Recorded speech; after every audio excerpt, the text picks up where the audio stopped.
My name is Lolly Gasaway. My real name is Laura, but I've always used Lolly. Um, I am from Arkansas, grew up there, but when I went away to college, all of my schooling is from Texas. And so I moved away from the state then and never went back. Although my parents retired there in the early 80s and stayed until their deaths. So I did go back, but I never lived there again after 1963. Okay. Could you tell us a little bit about why organizations like the Faculty Senate and Faculty Assembly are important? Well, I can, but didn't you want to also know some of the like educational degrees and Oh, things like that? I do, yes.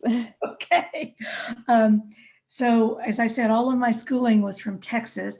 My bachelor's and my master's in library science are from Texas Woman's University, and my law degree is from the University of Houston. And I was on the law faculty at Houston for 2 years after I finished my degree. And then I went to the University of Oklahoma for 10 years, and then I was recruited here. With both an MLS and a law degree, probably pretty clear that I was a law librarian, but I also taught law, and I actually started teaching in the law school before I graduated. So in 1971, I was teaching legal research with my library background to law students. So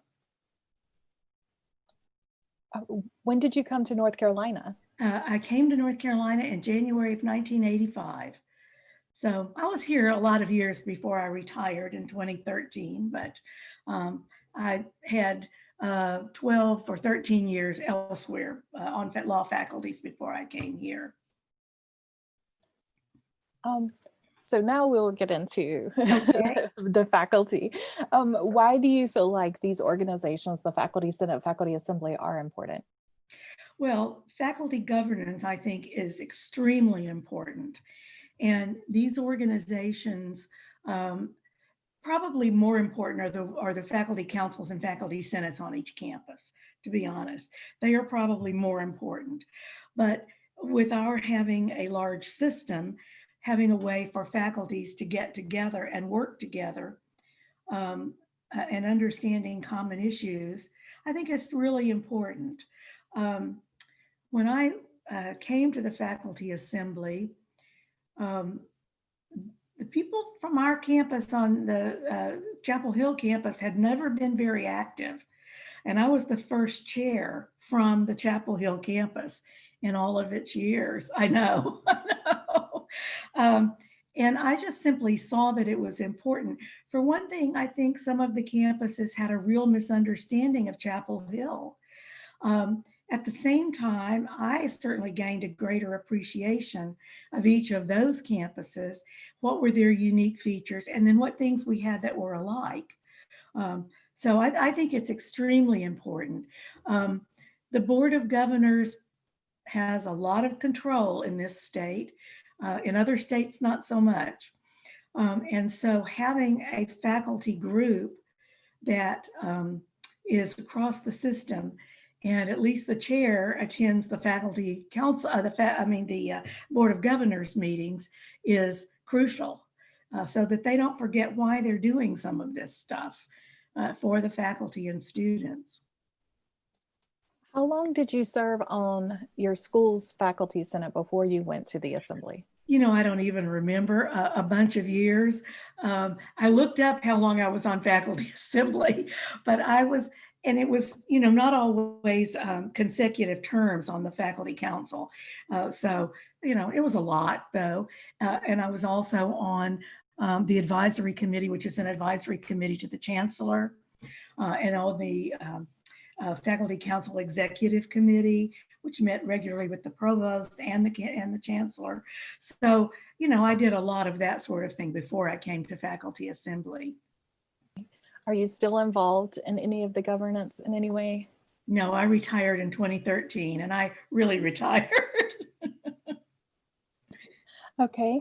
How did you come into the chair position for the Assembly? Well, I was appointed your campus appoints you to run for election for the faculty assembly on your campus. And I won that election. I mean, I think we had 3 representatives. I wasn't the only one. And so that's how I came into it. And I don't know, I think librarians are sort of organization people. We're good at that. We're good at getting people to work together. And we're used to teamwork. And so I pitched right in and started chairing committees on the faculty assembly. And I was on it for 3 years before I became chair. So yeah, I could see how it worked. What are some of the duties that you had as chair? Well, the first thing you have is sort of all the typical presidential meetings about running meetings, getting people to run for committee chair positions, appointing the rest of the chairs, all of that sort of thing. But another thing you do is meet regularly with the president of the system. And 1997 was the year that Molly Broad became president. So this was really, spectacular to have not only our first, but so far our only woman president. And she was absolutely fantastic. So meeting with her was a pleasure to me. I also attended all the Board of Governors meetings. It's important to get to know some of the members of the board and work with them on committees. And it's also important to get to know the chancellors. Now, I was lucky at that time because not only did I know our chancellor, but Julius Chambers was chancellor at North Carolina Central. And he was one of our very early African-American graduates, and of course, a major civil rights lawyer in the country. And so getting together with Julius once a month was just spectacular too. Yeah. So those were really the basic duties, other than one other thing, and I think this was so important. You visit every faculty council or faculty senate on each campus and make a speech. Talk to them about what's going on at faculty assembly and try to help them with problems they have on their campuses. And, oddly enough, back then, there were some campuses that practically had no faculty senate. They had one, but it had no power. So helping them to work through how to, become a really functioning faculty senate was really interesting and fun. And I absolutely loved working with my faculty colleagues across the faculty assembly and getting to know some of them. That was really wonderful. So what skills does this type of position require? Well, leadership. And faculty who don't have any experience with leadership don't do really well in this position because it's a lot of getting people to work together. It's a lot of being organized yourself and planning and helping the faculty assembly to set goals. What do we want to accomplish this year? What policies do we want to work on? That sort of thing. So leadership is important. Also public speaking, because it's sort of a big deal when you go to some of these campuses. Now, not so much when you go to your own or to North Carolina State, but it is a big deal when you go to Elizabeth City State and to Pembroke and some of the other Appalachia State, some of those smaller campuses. It's really, you play an important role.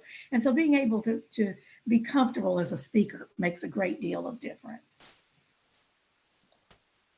And what kind of challenges do you face in a position like chair of the assembly? Well, getting people to work together. For me, it was a lot of getting people to realize that Chapel Hill did not get all the resources that we wanted. We didn't get everything we wanted because a lot of the campuses thought, oh, you guys, as the flagship, you get everything. No, that's not true. And showing them, for example, some of the pictures of some of the science labs on our campus that were in the big bond issue included. They didn't see why Chapel Hill should be included at all. Then when they saw some of our science labs, they went, oh my God, the ones on our campus are much better and newer. We went, we're telling you. Yeah. Exactly. So that was a challenge, but it was fun because I think anytime people are learning things about each other, that's good. Yeah. So that was a challenge. Um, the Board of Governors was, I think, quite good during the time I was there. There are always some crazies on it, I guess I'd have to say, who think of things like, well, we ought to be telling the campuses what to teach. And you go, no, you shouldn't, because you know what you learned when you were in college, but that was a long time ago. Yeah. Yeah. So that was a challenge, to help them understand that the world had moved on and you need to pay attention to trends in higher education. And yeah. And what's something that you're most proud of from your time as chair? Well, my field in law is intellectual property. And so I think the best thing I got was the system appointed a task force to write a copyright policy for the system. And I was one of we had two co-chairs, and I was one of the co-chairs of that. And we started our work the year I went off as chair. So, but it was all set up and ready to go. And that was so important. We had a lot of campuses who did not have a policy at all. We had some campuses who had no in-house legal counsel. We had one campus that said everything a faculty member produces as a copyrighted work belongs to the university. Then we had others like Chapel Hill, which was much more forward thinking, saying, no, when you write books and articles, they belong to you. We might want you to reimburse us if there are extraordinary expenditures to go in to help you produce the work. Or we might hire you to do a work for hire, like State has done a lot of that with producing textbooks for K through 12. And so, yes, the university owns that. They have paid the faculty members specifically to do it, and the faculty members signed a contract to that. So that was really fun to work on, and I think we came out with a good policy that each campus could take and then build on. And that took, about a year and a half to come up with, yeah, because we had representatives, not from every campus, but from every type of campus.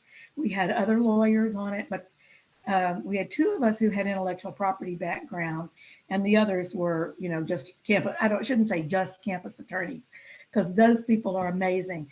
I know a lot about a narrow field. They have to know a lot about a lot of things. I didn't, so I admire what they do. I do, yeah. So what is one of the more memorable things that happened while you were chair? Oh, the most memorable is the investiture of Molly Broad. Getting to go to that. In fact, I spoke at it as chair of the faculty assembly. And, it was just such a lovely event. Like I said, she was such a wonderful, lovely person. And seeing that happen years ago, up until about 1978, I taught women in the law.